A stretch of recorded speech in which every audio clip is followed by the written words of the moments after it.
Kenapakah di dalam Dan Brown mereka menyerang iman Kristen yang kita rasa itu motivasinya jelek? Sebenarnya setiap orang menulis sesuatu ada dorongannya.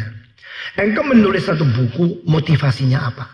Engkau menulis satu buku, engkau memaparkan ide apa?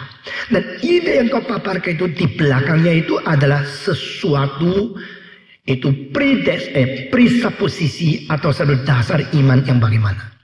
Melalui TB yang disebut yang disebut seorang daripada historian di Inggris itu. Dia mengeluarkan kalimat-kalimat seperti ini. Agama selamanya adalah hal-hal yang menipu rakyat. Agama tidak pernah berdasarkan kebenaran. Tetapi semua ada penipu-penipu yang mempunyai kuasa politik. Memperalat agama untuk membodohi orang. Dan yang disebut Alkitab belum pernah itu wahyu dari Allah. Alkitab sebenarnya bukan buku yang turun dari awal blok kepada manusia. Itu dibikin oleh manusia. Nah, manusia menulis sastra agama di dalam kegawatan dan kekacauan masyarakat, sehingga akhirnya merefleksikan semacam keinginan untuk percaya kepada hal-hal yang tidak mungkin dibuktikan. Dan dia mengatakan agama Kristen tidak pernah mempunyai kitab suci yang definitif. Tidak ada sepanjang gereja. Sedangkan Injil yang asli itu sebenarnya bukan Injil Matius, Markus, Lukas, dan Yohanes. Sehingga tidak menjelaskan kepada sejarah. Dia berani mengeluarkan banyak-banyak dokumen. Seolah-olah dia belajar banyak. Tapi yang dia tafsirkan dengan versi daripada Dan Brown, semua salah. Nah, orang Kristen yang tidak belajar, ikut-ikut baca buku terus dipengaruh. Engkau cilaka iman. Dan saya minta setiap gereja harus mengawasi. Sebagai pengawal yang berdiri di atas menara, melihat musuh dari mana. Alatnya apa? Senjatanya apa? Kesungguhan dan kepalsuan di mana? Sehingga kita mengetahui bagaimana melawannya. Saudara-saudara, mereka mengatakan Injil yang asli bukan 4 Injil ini. Dan Brown mengatakan Injil yang asli itu sebenarnya adalah Injil-Injil yang sudah dibuang oleh gereja. Karena gereja takut Injil itu akan membongkar rahasia penipuan gereja Katolik. Maka Katolik akan membunuh semua yang berani melawan itu. Di dalam buku daripada Da Vinci Code dikatakan kira-kira ada 3 juta orang yang dibakar mati di dalam abad-abad pertama.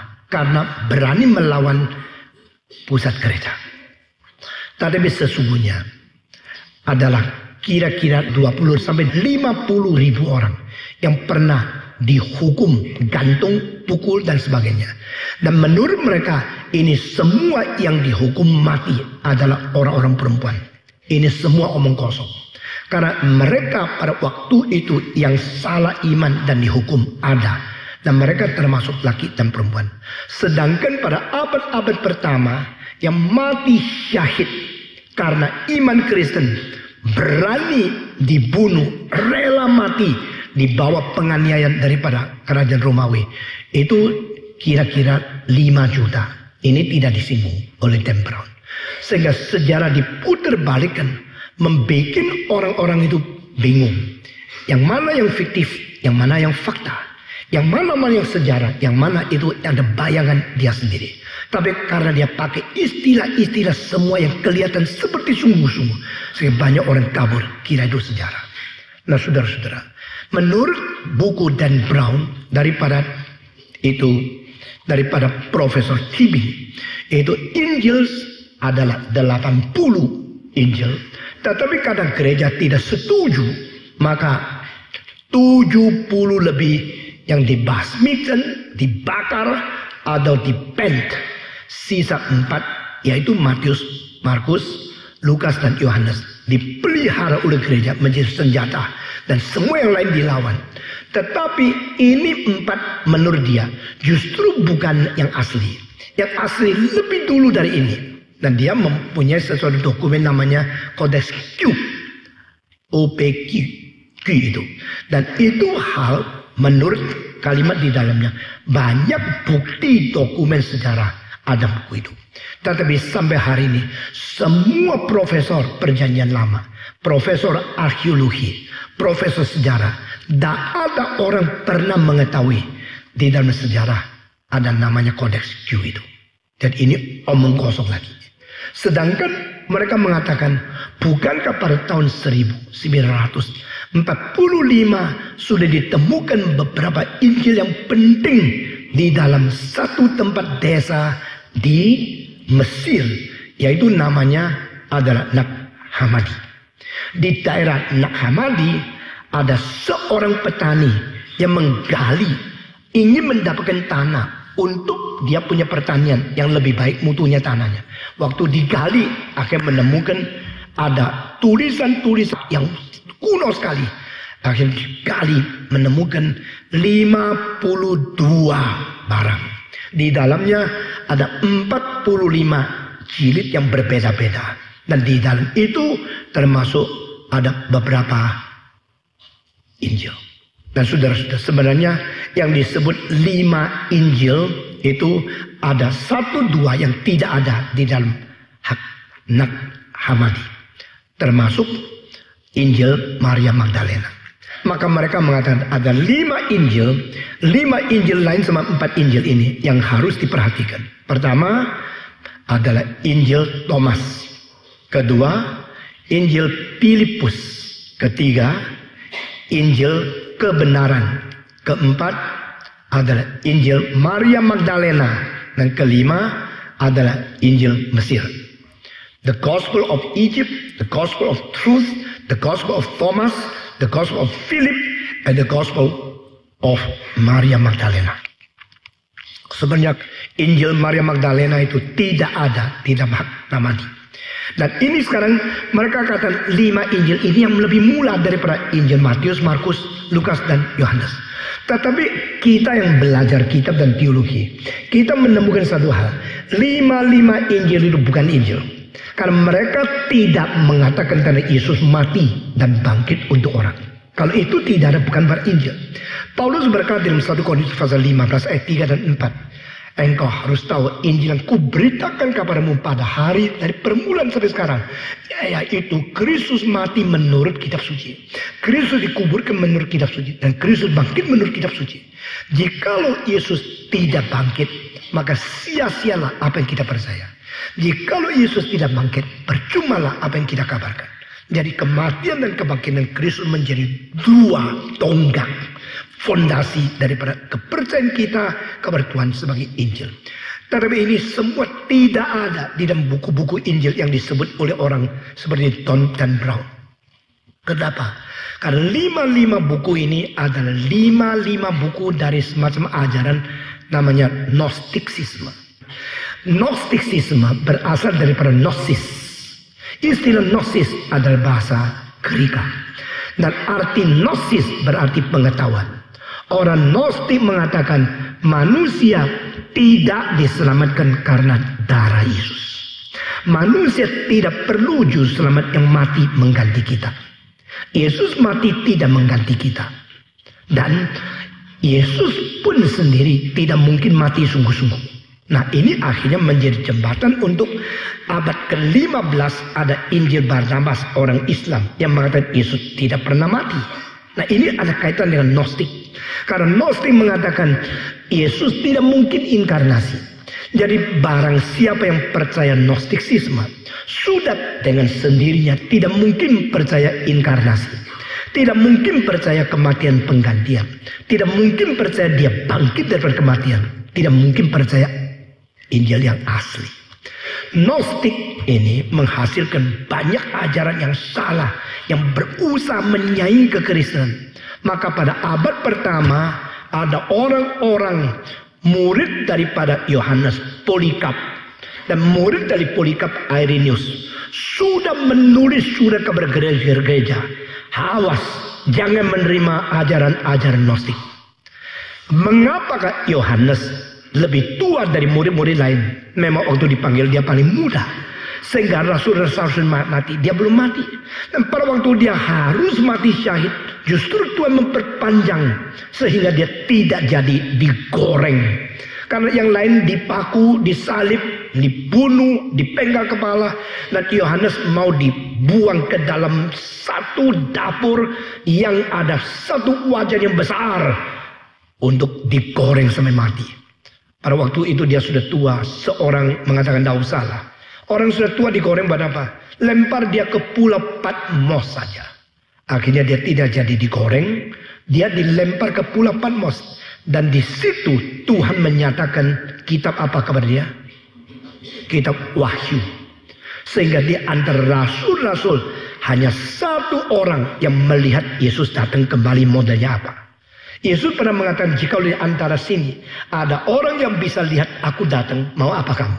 Justru itu menunjukkan Yohanes yang paling dicintai oleh dia. Dan Yohanes akan melihat, bukan melihat kedatangan Yesus kali keduanya, melihat Yesus datang kali kedua, modelnya bagaimana, dan mencatat semua itu sebagai buku kitab Wahyu. Baru kitab suci kita ini sempurna. Buku pertama penciptaan, buku terakhir dunia kiamat, Yesus datang kembali. Ini karena Yohanes, dan Yohanes dipelihara, umurnya lebih panjang dari yang lain, supaya dia masih menjadi orang generasi pertama yang dipilih langsung oleh Yesus berperang dengan Gnostisisme, sehingga dia menjadi satu dasar yang penting. Saudara perhatikannya, Paulus sudah mati, penerusnya hampir tidak ada. Timotius, Titus, Silas, anda lihat. Nah, gereja akhirnya diteruskan oleh murid yang satu yang paling muda ini. Dari Yohanes, lalu Polikarp, Irenaeus, dan terus sayapnya dari sini. Sehingga Yohanes penting luar biasa. Yohanes menulis kitab Injil Yohanes jauh lebih dalam daripada Matius, Markus, Lukas. Ketiga Injil itu menulis riwayat Yesus. Tapi Injil Yohanes menulis tentang makna daripada teologi yang paling dalam. Mengenai logos, mengenai inkarnasi, mengenai perdebatan antara Yesus dengan orang Farisi. Khususnya di pasal 8 dan sebagainya. Ini semua adalah supaya Kristen boleh di dalam masa globalisasi menjadi satu cahaya menerobos kepada lintas budaya dan bisa mempengaruhi akan orang Greek, Romawi dan sebagainya. Secara menjelajah, Paulus yang pergi ke tanah kafir, secara pengaruh ke dalam kebudayaan yang lain, Yohanes menjadi rasul yang penting sekali. Dan saudara-saudara, semua Injil itu ditulis pada abad pertama. Setelah Kristus naik ke atas salib, bangkit ke surga, di dalam 30 tahun itu semua Injil sudah ditulis kecuali Injil Yohanes. Injil Yohanes ditulis kira-kira pada tahun 80 sampai 90-an sebelum 100. Sehingga pada waktu abad pertama selesai, 4 Injil sudah semua lengkap ditulis. Dan pada abad kedua, Irenaeus sungguh-sungguh mengatakan kepada gereja-gereja yang diterima adalah Injil Matius, Markus, Yohanes, Lukas, 4 ini. Dan ini 4 ada Injil sungguh-sungguh yang menjadi fondasi kekristenan. Sedangkan pada waktu itu ada seorang yang percaya perjanjian lama sama perjanjian baru tidak ada hubungan. Orang itu juga orang Gnostis, namanya Marcion. Nah, kalau saudara mempelajari teologi, saudara mengetahui Gnostisis itu ada banyak pemimpinnya. Salah satu adalah sejaman dengan Yohanes, namanya Cerinthus. Cerinthus satu kali datang di dalam kamar mandi umum sebagai zaman Romawi, itu common bathing place, itu semua boleh bermandi di dalam. Waktu Yohanes masuk, kelihatan Cerinthus, dia langsung lari mengatakan, mari kita hindarlah karena surga sudah, langit sudah mau ambruk. Dia saking jengkelnya dengan Cerinthus. Demikian murid daripada Yohanes menulis surat kabar gereja menyebut Marcion, seorang Gnostisis yang lain, sebagai the son of the Satan. Dia anak setan. Karena dia tidak percaya kalau perjanjian lama ada hubungan sama perjanjian baru. Dan dia paling tidak suka terima Injil Yohanes. Satu-satunya Injil yang diterima cuma Lukas. Dan surat 11 jilid dari Paulus diterima. Semua yang lain ditolak oleh dia. Maka Polikap, muridnya Yohanes, tahu ini tidak benar. Dan Irenaeus, muridnya Polikap, tahu ini penerus kepada kita ada Injil 4 dan semua perjanjian lama dan semua perjanjian baru. Sehingga Dan Brown mengatakan di dalam sejarah Kristen tidak ada Alkitab yang baku. There was no definitive Bible. Dan Injil yang asli yang benar sudah ditolak oleh gereja. Dan gereja hanya akhirnya terima satu kitab suci yang disusun oleh orang kafir.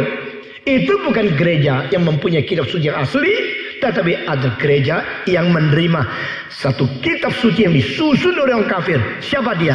Konstantin. Kaisar Konstantin pada tahun sesudah Masehi 325 mengumpulkan 300 uskup berkumpul bersama di satu kota namanya Nisia. Nah, itu disebut Konsili Nisia. Dan menurut Dan Brown yang tidak ada dasar sejarah, dia mengatakan dia membentuk satu tim untuk mensusun, mengedit satu kitab suci, lalu paksa semua orang terima. Yaitu semua Injil yang mengatakan Yesus hanyalah manusia dibuang, ditindas, dilenyap. Dan semua yang mengatakan Yesus adalah bersifat ilahi itu yang diterima. Sehingga di situ Konstantin telah memperdewakan seorang manusia biasa menjadi Allah.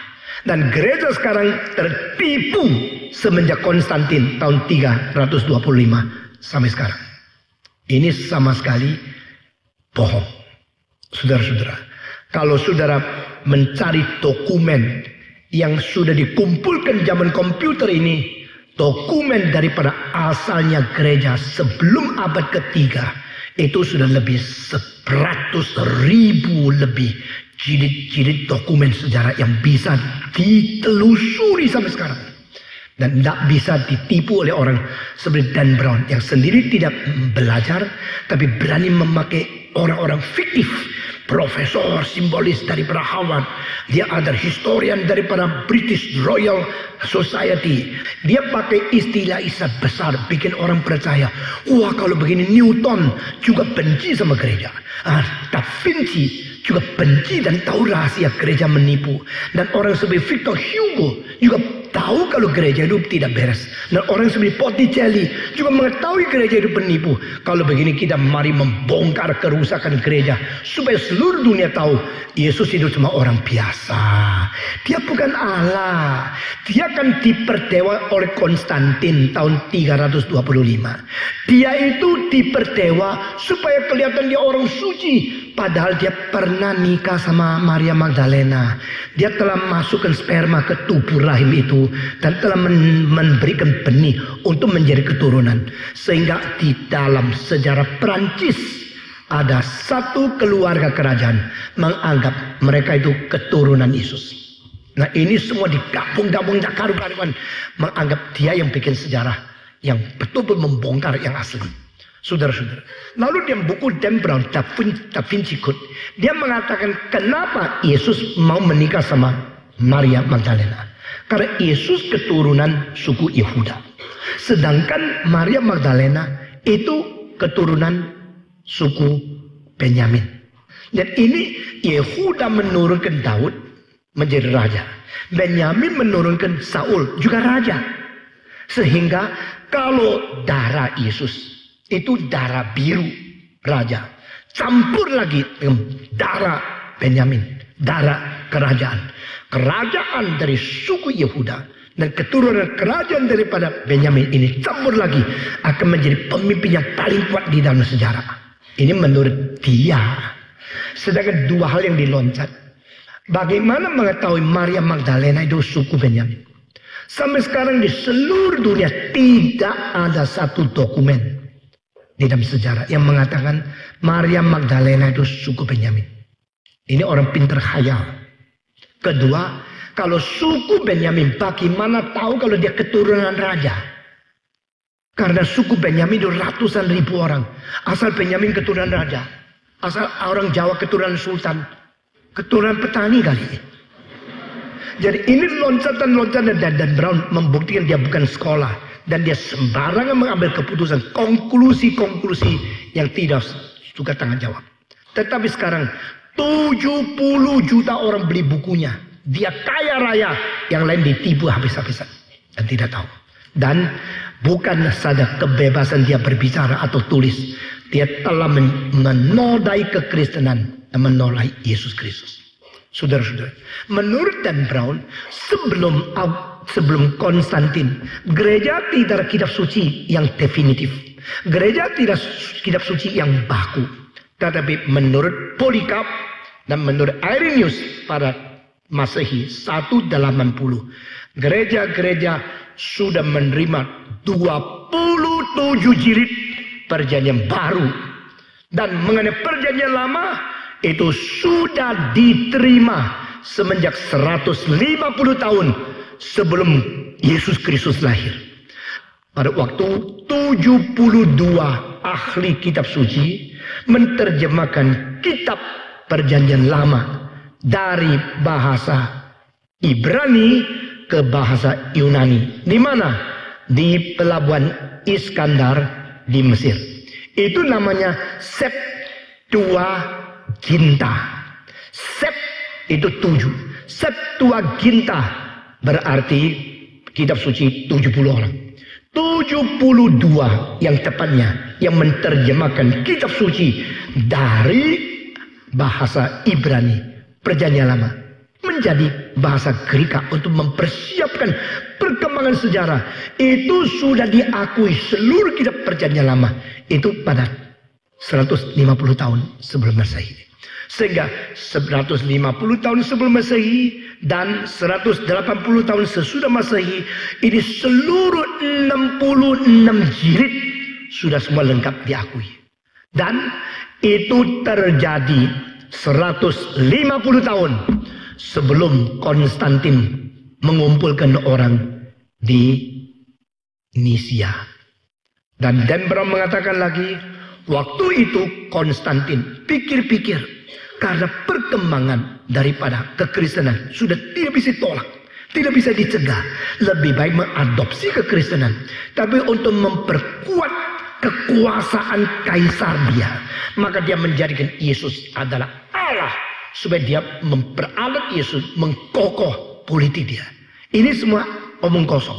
Dan di dalam buku Da Vinci Code, Dan Brown mengatakan, waktu mengambil suara setuju tidak setuju Yesus Allah, itu suara yang setuju sama yang tidak setuju itu beda cuma sedikit.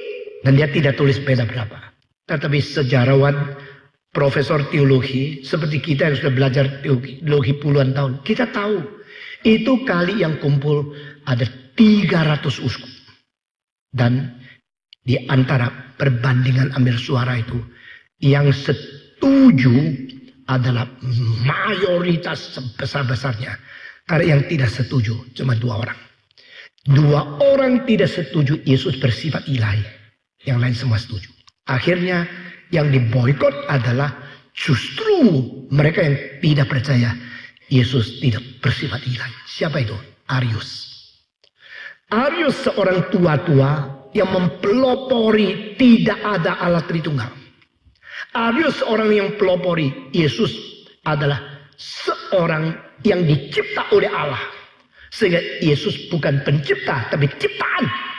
Lalu Yesus mempunyai kuasa karena dia mencipta dunia kelihatan. Dan dia dicipta oleh dunia yang tidak kelihatan. Sehingga dunia ini tidak dicipta oleh Allah. Dicipta oleh Yehova.